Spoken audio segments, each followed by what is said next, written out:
আগামী ৭ থেকে ১১ ডিসেম্বরের মধ্যে জাতীয় নির্বাচনের তফসিল ঘোষণা করা হবে বলে জানিয়েছেন ইসি আনোয়ারুল ইসলাম সরকার।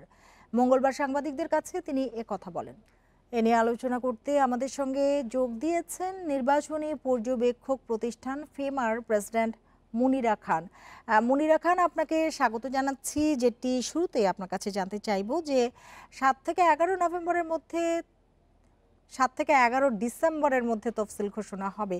দেশবাসী যখন খালেদা জিয়ার স্বাস্থ্য নিয়ে উদ্বিগ্ন, তখন তফসিল কতটা গুরুত্ব পাবে?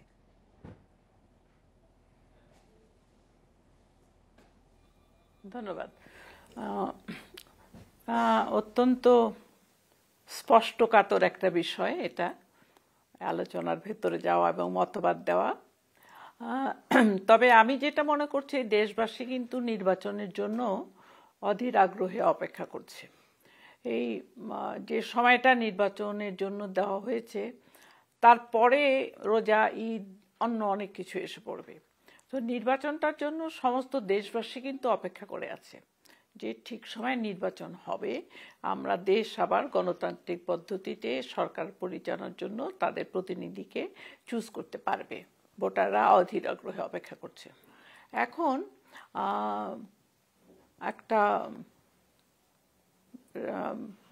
রাজনীতিবিদ আমাদের দেশে, প্রাক্তন প্রধানমন্ত্রী অনেকবারের জন্য এবং জনপ্রিয়, তিনি অসুস্থ।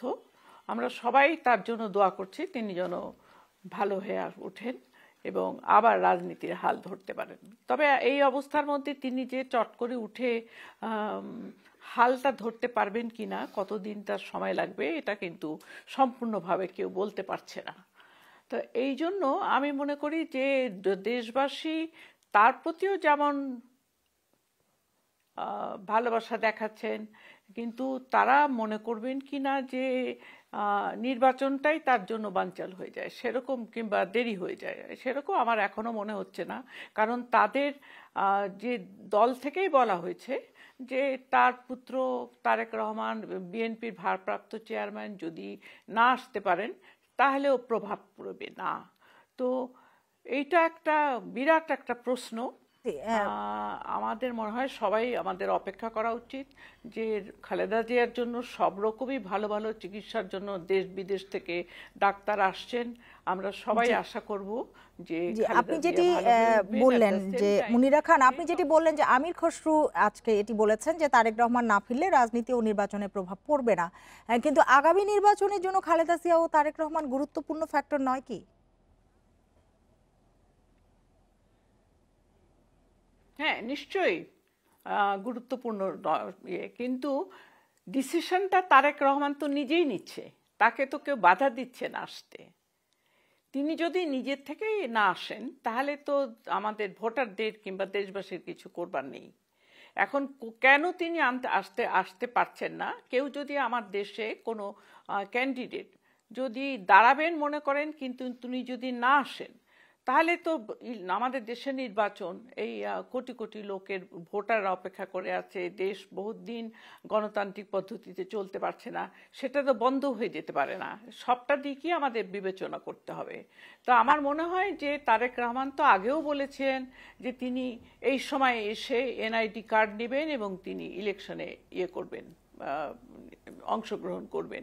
তো এখন তো সেখানে তার তো মা অসুস্থ না হলেও তার আসার কথা, কারণ তফসিল ঘোষণার আগে আসতে হবে, তার বেশ কিছু কাজ আছে, যেহেতু নির্বাচন সামনে, এখন নয় তো কখন। একটি বিষয় একটু জানতে চাই যে ৮ থেকে ১২ ফেব্রুয়ারি ভোট গ্রহণের আভাস দিল কমিশনার। এই সময় কোনো অনিশ্চয়তা চোখে পড়ে কি?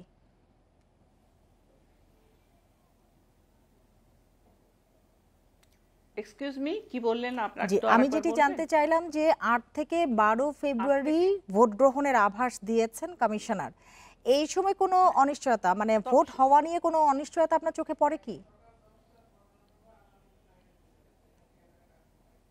না, আমি তো মনে করি না। আমি মনে করি যে এইটা, আমি অনেক নিজের যেটা বিশ্বাস করি যে দেশের যে যারা যারা নির্বাচনের স্টেক হোল্ডার, তার মধ্যে সবচেয়ে বড় স্টেক হোল্ডার হচ্ছে ভোটাররা দেশের।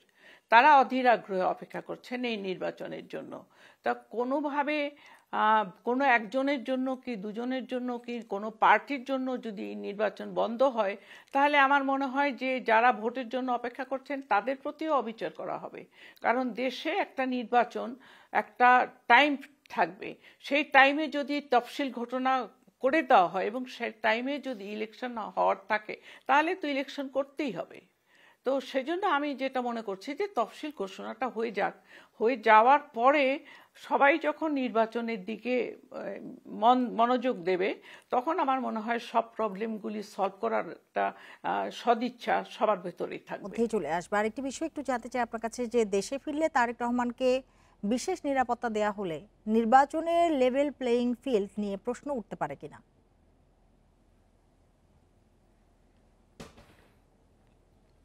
আমি এটা মনে করি না, কারণ যে কোনো অন্য যে কোনো ইয়ে ক্যান্ডিডেট যিনি একজন কোনো দলের নেতা, তিনিও যদি এইরকম অবস্থায় পড়তেন যে তাকে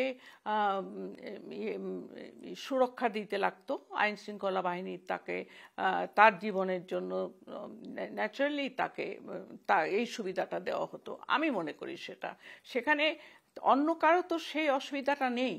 এখন তারেক রহমান বলছেন যে তার জন্য জীবন রক্ষার একটা জীবন হওয়ার একটা প্রশ্ন আছে।